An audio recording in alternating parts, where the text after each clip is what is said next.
Assalamualaikum warahmatullahi wabarakatuh. Kali ini saya akan menjelaskan materi tentang vertical rescue. Sebelumnya, izinkan perkenalkan nama saya Satrio Kurniawan dari Prodi PJK Mekanisme Bekasi, Reguler C, NPM 418119122080. Yang pertama ada pengertian. Vertical rescue merupakan penyelamatan yang dilakukan untuk di wilayah terjal atau yang terisolasi seperti tebing, reruntuhan bangunan, menara, jembatan, dan lain sebagainya. Dalam vertical rescue dibutuhkan kemampuan penyelamat yang sangat cekatan, memiliki kemampuan fisik dan psikis yang baik.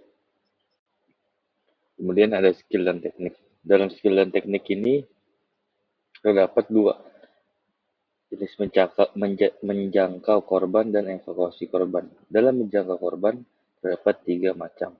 Yang pertama adalah leading. Teknik menjangkau korban dengan pemanjatan dari bawah ke atas dengan memasang pengaman di sepanjang lintasan yang dilewati pada jarak tertentu.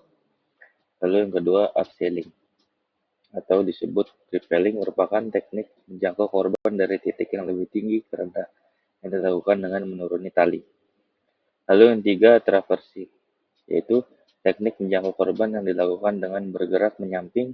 Teknik ini sama seperti teknik leading, namun berbeda dari arah gerakannya.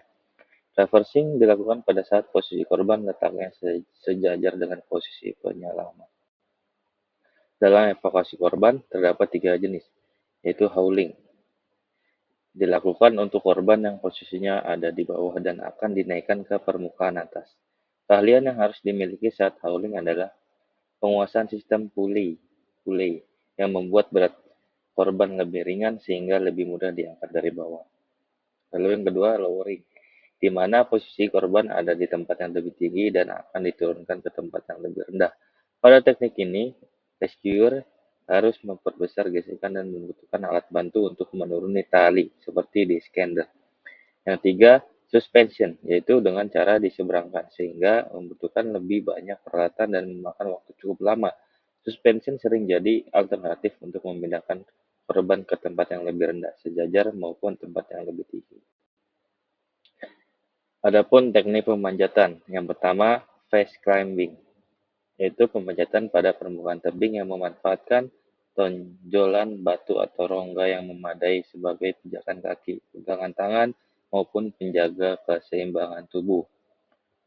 Lalu ada flexion atau slack climbing, di mana mengandalkan gaya gesekan sebagai penumpu. Ini dilakukan pada permukaan tebing yang tidak terlalu vertikal atau landai.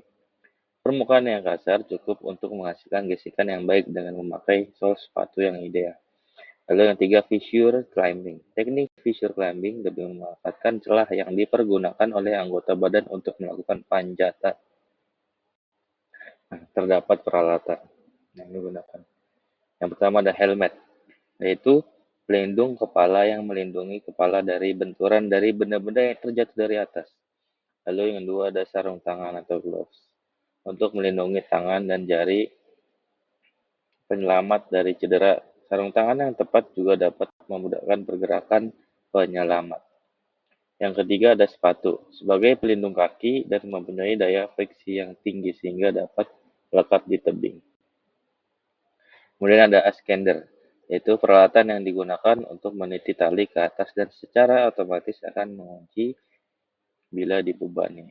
Ada karabiner, yaitu cincin kait yang terbuat dari aluminium alloy sebagai pengait dan dikaitkan dengan alat lainnya.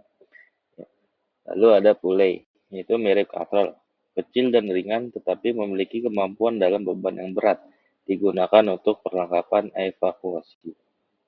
Lalu ada carmentel, itu alat pengaman utama sekaligus alat batu yang digunakan sebagai pengaman dan pegangan saat panjat tebing. Lalu ada harness, yaitu alat pengikat di tubuh sebagai pengaman yang nantinya dihubungkan dengan tali. Ada callback, yaitu berfungsi agar tangan tidak licin karena berkeringat sehingga akan membantu dalam pemanjatan. Lalu ada descender, digunakan untuk meniti tali ke bawah serta mengamankan leader di saat membuat jalur. Lalu ada hammer, untuk menanamkan pengaman dan melepaskan kembali.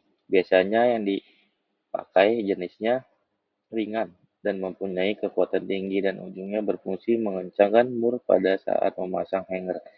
Lalu ada gerigi untuk membilai. Alat ini mempunyai tingkat keamanan yang paling tinggi karena dapat membilai dengan sendirinya. Oke. Cukup sekian materi yang bisa saya sampaikan. Kurang lebihnya mohon maaf. Terima kasih. Wassalamualaikum warahmatullahi wabarakatuh.